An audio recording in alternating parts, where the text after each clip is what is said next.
At Oregon State University, graduate student Jackie Leung isn't the only one in her family attending anthropology class twice a week.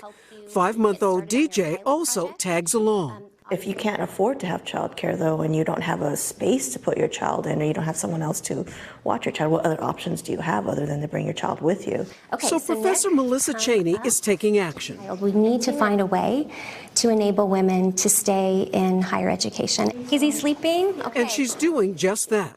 For the past 8 years, Professor Cheney has allowed student parents, both moms and dads, to bring breastfeeding babies to class and older children when needed. Any worries that parents will abuse this opportunity? No student parent wants to bring their child to class.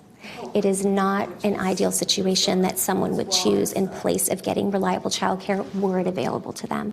Okay, you ready to go to our next meeting?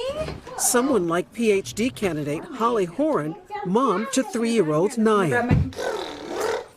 I'm a first-generation college student, and for me to be able to not only bring my daughter to class, but to share those experiences with her are really, really pivotal in terms of exposing her to higher education at various points in her life.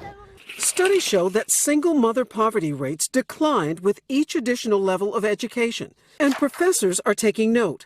Dozens from across the United States and Canada have adopted the same language in their syllabi. We have to find a way to be more flexible about having women be productive members of society, but also reproductive members of society. These women prove that it's possible to be both.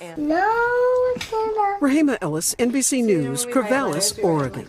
Hey, NBC News fans, thanks for checking out our YouTube channel. Subscribe by clicking on that button down here and click on any of the videos over here to watch the latest interviews, show highlights, and digital exclusives.